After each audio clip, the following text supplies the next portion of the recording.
Hi, my name is Scott Page. I received my training in mathematics and in economics, but over the past 10 years I've worked as a professor of complex systems at the University of Michigan. So people often ask me, what are complex systems? What is complexity? In this series of lectures, what we're going to do is we're going to take on this topic of complexity. We're going to ask, what is it? Why does it matter? Now, the word complex is tossed about in a variety of settings. So on television and in newspapers, you might hear pundits describe financial markets or international politics as being complex.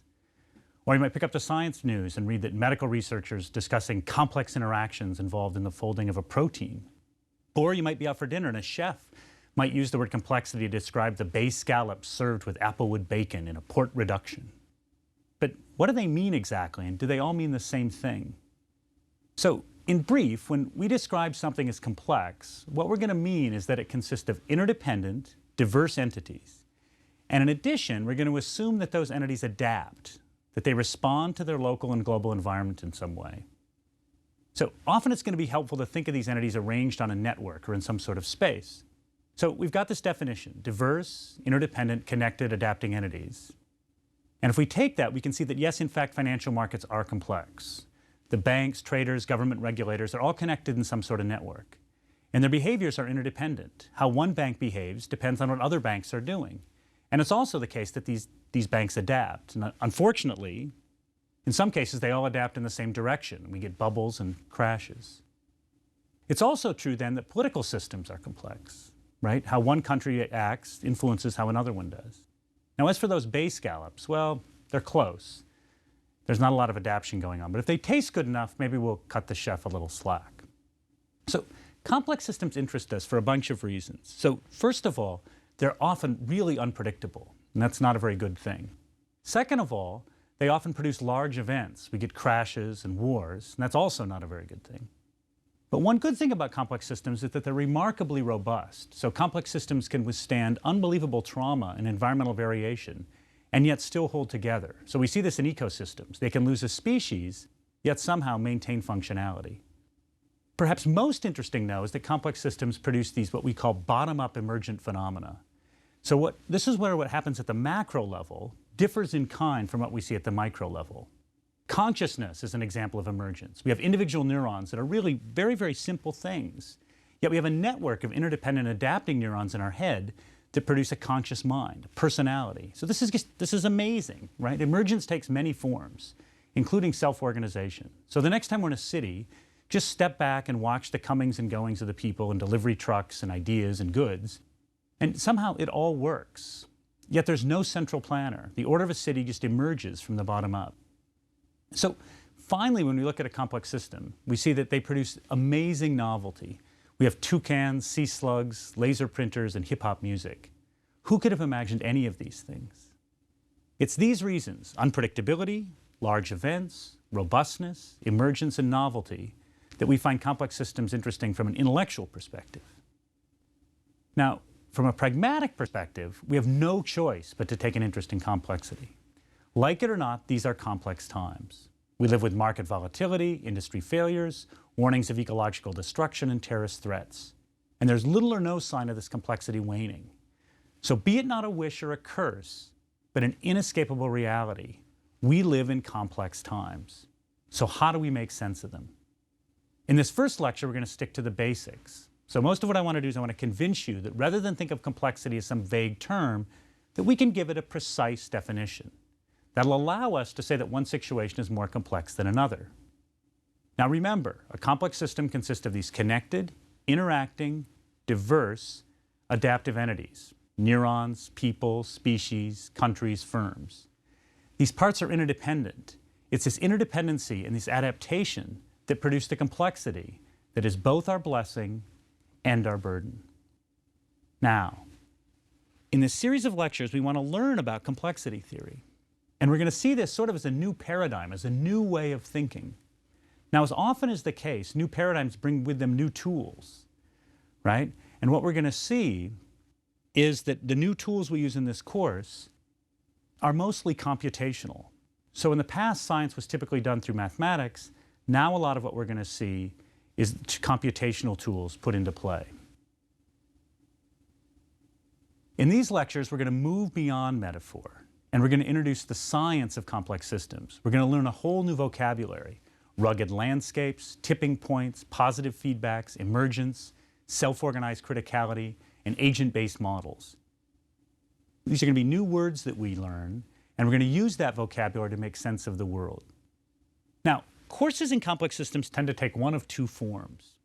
If they're taught by a physicist, the course tends to rely entirely on precise logical definitions, mathematical theorems, and formal models.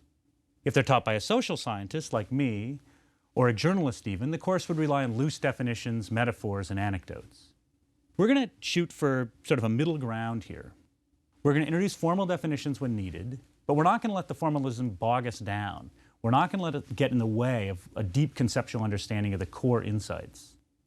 So to get that deep conceptual understanding, we're going to talk about anecdotes and historical events to give us a deeper understanding.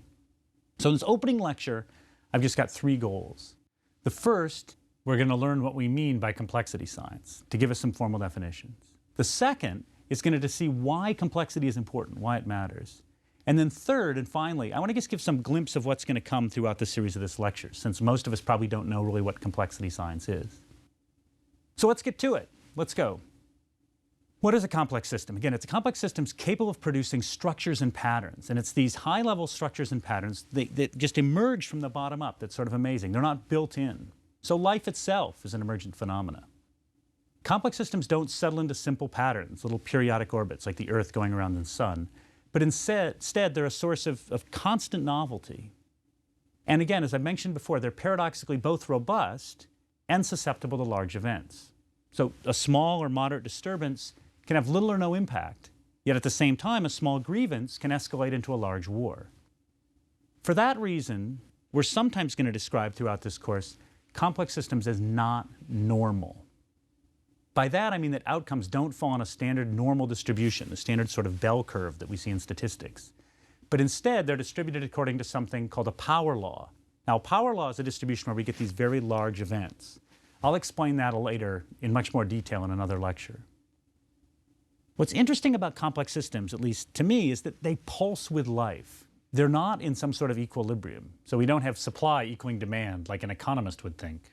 Nor are they chaotic, but they occupy this strange place in between order on the one hand and chaos on the other. So let's dig deeper into our definition. We're going to define a complex system, or a system as diverse, as complex, if it consists of diverse agents who are connected, whose behaviors and actions are interdependent, and who adapt. These four parts, diverse, connected, interdependent, and adaptation, are the necessary parts for a complex system. So rather than just saying economies are complex, or ecosystems are complex, or the international political scene is complex, we can base those statements on logical foundations. So I want to take these one by one. An economy is diverse. It has diverse producers. There's McDonald's, there's Williams-Sonoma. An ecology has diverse parts. There's houseflies, squirrels, and in my backyard, there's rose-breasted grosbeaks. Both economies and ecosystems are also connected. So in an economy, firms are connected to suppliers in a supply network. Two grocery stores who are in the same town are also connected geographically. Or if I go online even, two water ski suppliers, they're connected virtually. So again, we've got all these connections in an economy.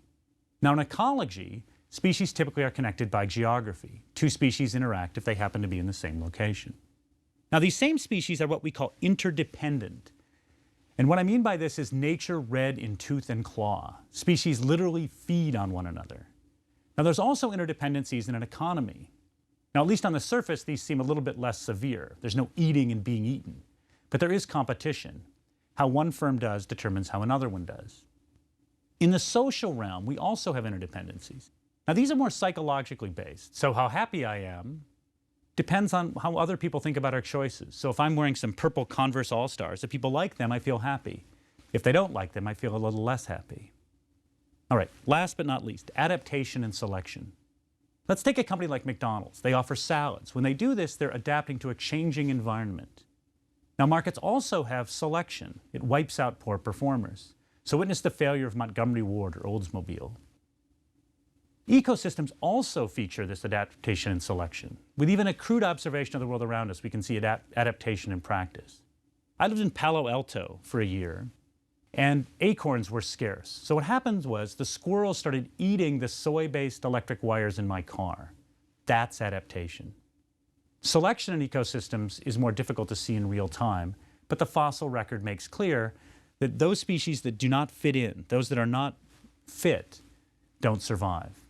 So now that we've got these four attributes, diversity, interdependence, connectedness, and adaptation, we can put some flesh on my earlier claim that the world is in fact becoming more complex. Let's compare our world today against that of an earlier time. 10,000 years ago, the Earth supported 5 to 10 million people. That's it.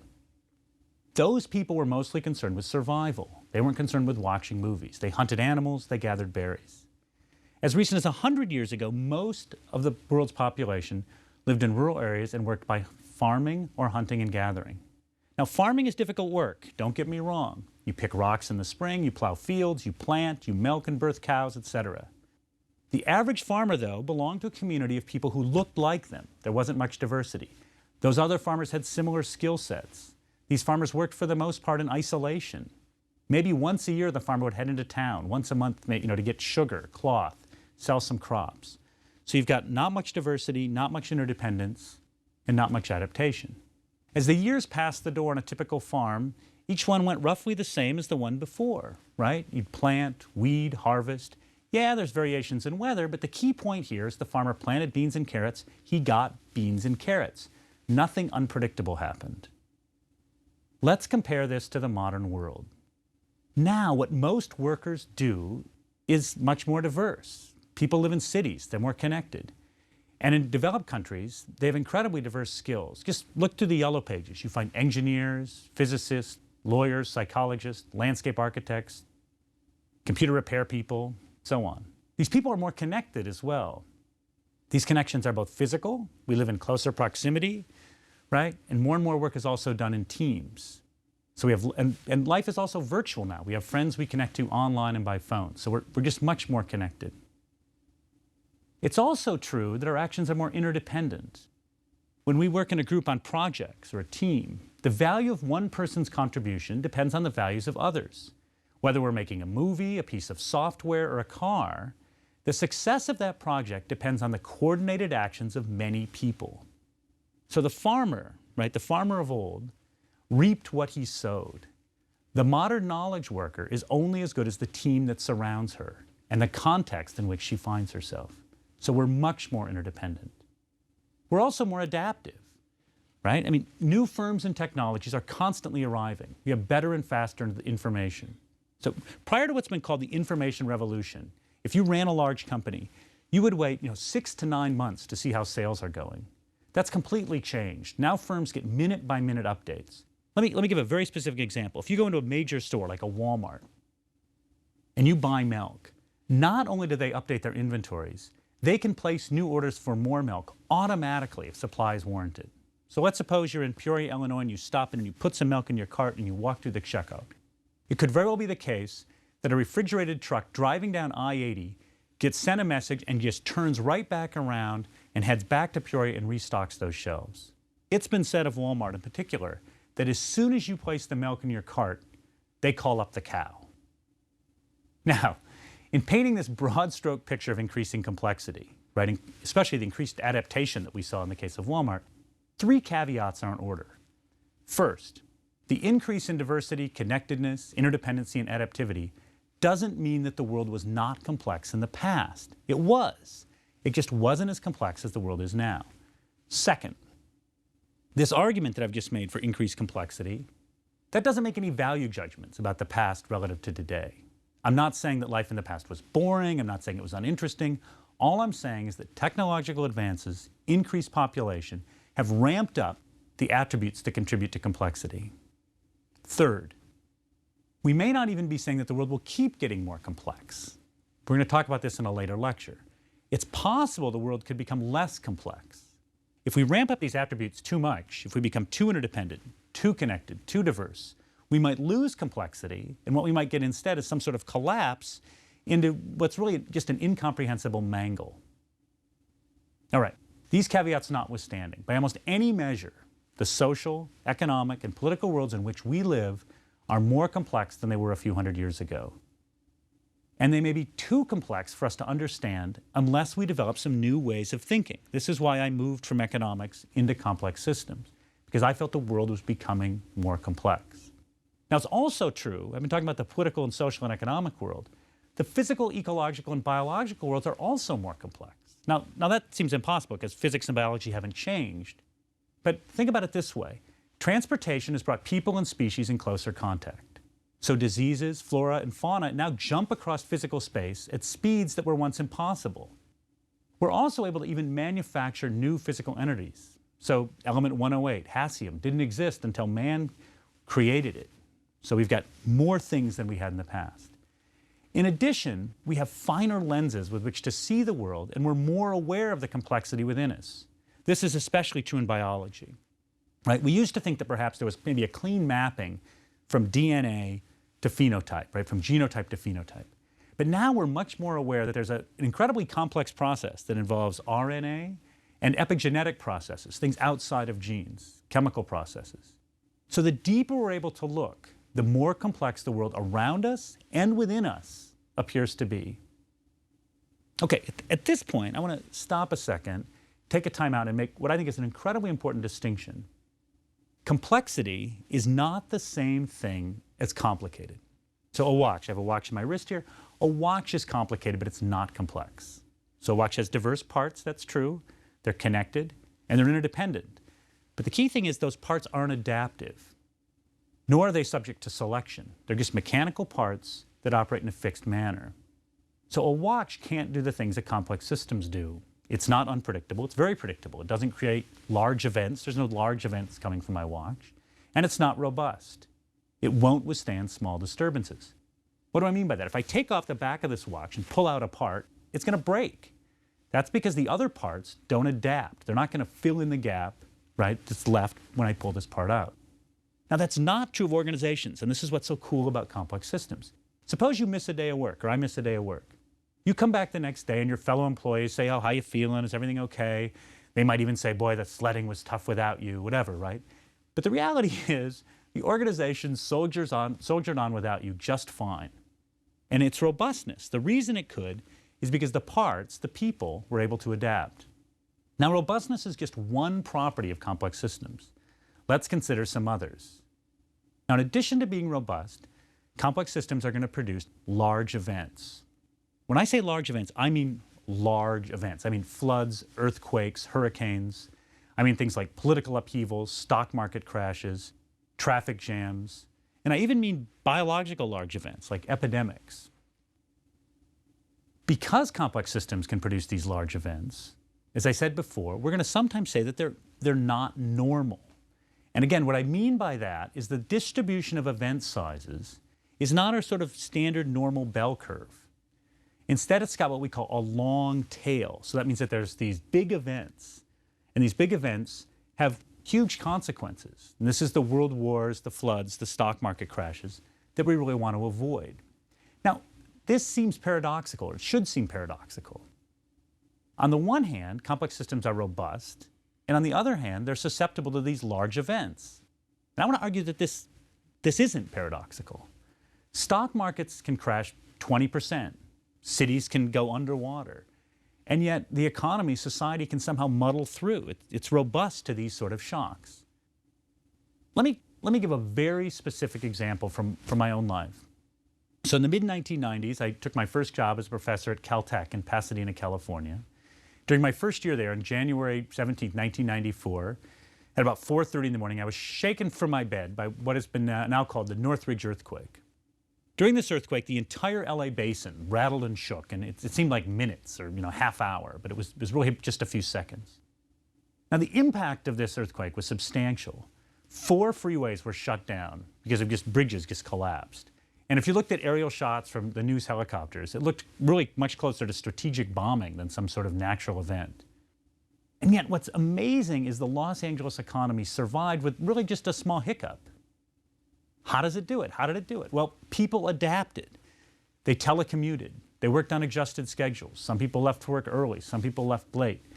people were able to adapt and make the system robust. Now, it should be clear why, from a purely pragmatic perspective, as intellectually interesting as these ideas are, why this sort of paradox of robustness in large events should be of great concern to us.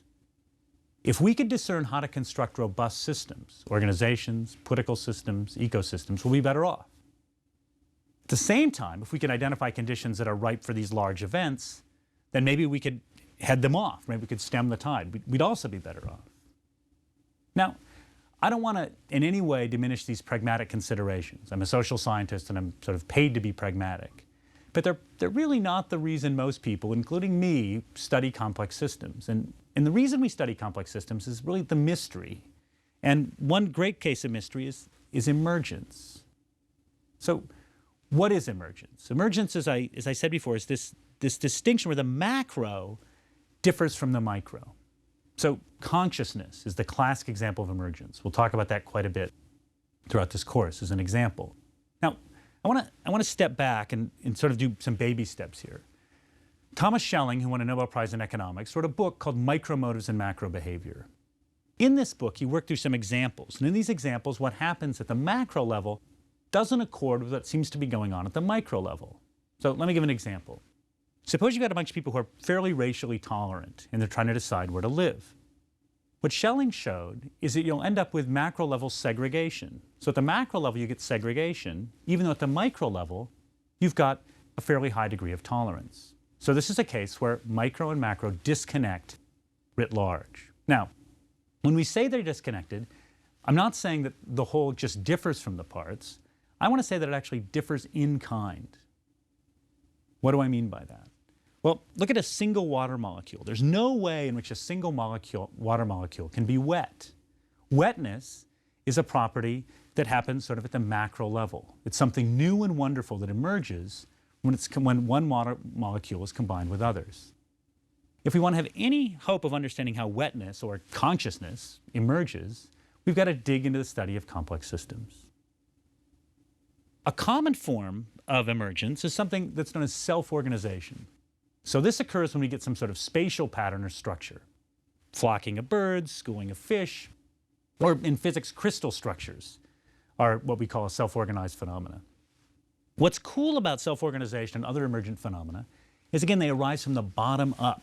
There's no central control. Now, if you see a marching band in formation, that's top-down organization. They were all giving marching orders and they go exactly where we're told to go. If you see geese flying in a V, you're seeing a structure that emerged without any sort of top-down organization. You can spend all day in the park and you're never going to see the geese sitting in a little huddle where one person's telling the other geese where to go. It's also the case that water doesn't say, hey, let's all be wet. Your neurons don't have little committee meetings to decide how to remember the quadratic formula. Negative b plus or minus the square root of b squared minus 4ac, the whole thing divided by 2a. Right? There's no meeting that decides that, yet somehow my brain remembers that. It's these emergent phenomena that complex systems can shed light on, and in some cases, we hope anyway, explain. Now, the next thing I want to talk about is how complex systems produce something interesting from a dynamic perspective called phase transitions. Now, these are more popularly known as tips or tipping points. Permit me an analogy here and then an example. Imagine I've got a ball in the bottom of one basin of a double basin sink. So I've got a double basin sink here, and ball's in the bottom of one. Now I push that little ball up. Well, what's going to happen is it's going to roll back down into the basin. So suppose I push a little harder. What's going to happen? It's going to roll back down in the basin. Well, let's suppose I give it a really hard push. Well, now it may escape the first basin and roll into the second basin. Now, the speed at which that ball can escape is called the critical threshold, or the escape velocity. The change in where the ball happens to be, the move from one basin to the next, can be thought of as a phase transition. We move from one state to another. Okay, so that was an analogy. Let's get real here for a second. Let's take this analogy and see it in action. Suppose I start with a clean, what they call an oligotrophic lake. So it's a crystal clear blue lake. And I'm going to start dropping some phosphorus into this lake. Right? Maybe it's running off the fertilizer I've used. No big deal. What's going to happen is the ecosystem is just going to respond. The bottom sediments in this lake are going to absorb the increase in phosphorus. Let me drop in a little bit more. Again, no big deal. The lake is still clear. It's just like that ball going to the bottom of the basin. But suppose I drop in a little bit more. All of a sudden, like, boom, I'm going to get this big, murky, eutrophic lake, a green, mess with algae everywhere. Because what's happening is the amount of phosphorus is going to cross this critical threshold. And we're going to get this phase transition from clear blue waters to green and algae-ridden. Let me give another example, and this is a little more subtle. Let's think about increasing spending on education or healthcare, poverty reduction. It could be that we've got tipping points there as well. So it may be that if we spend small amounts of money, we have no effect. And if we spend a little bit more, we also have no effect. But if there's a critical point, if there's a phase transition, it could be the case if we spend a little bit more, suddenly everything will get a lot better. To know if that's true, to know if there is a phase transition or a critical point or a tipping point, what we need to do is we need to do a science of complex systems to understand how these systems work. So a phase transition is what we call a type of nonlinearity. Now recall a linear function is a straight line. So a firm might find, for example, that their market share increases linearly with price decreases. So if they decrease prices by, if they cut prices by 1%, they get a 2% increase in sales. They cut prices by 2%, they get a 4% increase in sales. So in those examples, what you're seeing is a linear response. In the examples we just talked about, the response was nonlinear, right? We got nothing, nothing, nothing, and then boom. Now there's a problem here. There's a lot of ways to be nonlinear. In fact, John von Neumann once said, the study of nonlinear functions is like the study of non-elephants. What he meant was that there's an infinite number of ways to be nonlinear.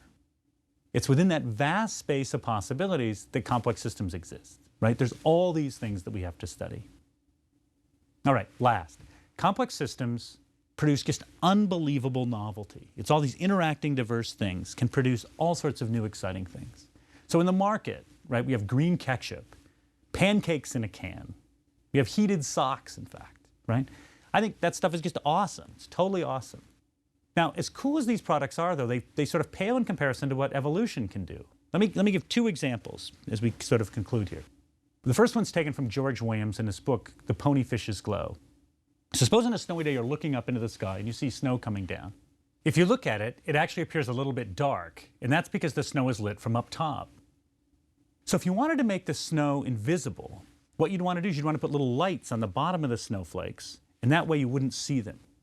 Okay? So now let's suppose you're a fish. You're a fish designer. You're designing a fish, and you want that fish to be invisible from below. So you don't want predators to be able to see it. What you'd want is you'd want the belly of that fish to be white, but you'd want to have a light in the belly of the fish as well so that it doesn't appear dark from below. Well, it turns out ponyfish have a light in their belly. No, really, they've got phosphorescent tummies. That's not a technical term, but they do. They have phosphorescent tummies. And what's impressive, really impressive, as they go deeper in the ocean, as the ocean pressure increases, the amount of the light changes so that the glow varies so that they become less visible as the ocean gets darker. So the light in their tummy adjusts so they can't be seen. Here's one other one. It's one of my favorites. Sea squirts. Now, sea squirts, when they're in their larval stage, have the power of locomotion. So what they do is they move around and they find a good little rock to set in. Now, once they get in that little piece of coral or rock, they adhere to it and they just spend the rest of their lives sort of filtering water in pure tranquility. But then they realize, what do I do with this brain? I had this brain and I was using it for locomotion, and now I don't need it anymore, and it's got all this protein in it. So they eat it. That's what they do. They just eat their brain. They sort of move around, they find their place in the world, and then they eat their brain. Incredible. Just incredible. Okay, so now we've got it all in a nutshell. Complex systems, they're amazingly robust, and they owe this robustness to their adaptable parts. And yet, paradoxically, because they've got these adaptable parts, they can collapse, right? Or they can have, these huge events. Now, not all large events are bad, right? The Harry Potter books were a large event, and that was wonderful. But many of them are not, right? Wars, epidemics, market collapses, and so on. Complex systems also produce emergent structures and phenomena with capabilities that far exceed those of the parts. Now, some of these phenomena, birds flocking, cultural formation, racial segregation, and goat paths, are self-organization. And those that if we study, and we'll see in this course, we can actually unpack how they work and see where the emergence comes from. Even though there's no central planning, there's no CEO, and there's no middle management among the goats. Now, when we look at things like consciousness, we'll find that we can't quite figure it out, and that's why we're so interested in this. So on the one hand, right, we've got resilience and innovation. On the other hand, We've got overnight literary sensations and domino-like catastrophes. The complexity of the modern world is therefore not something to just sit back and passively accept, because we could suffer catastrophe after catastrophe. Nor is it something we should seek to control. To do so would be impossible.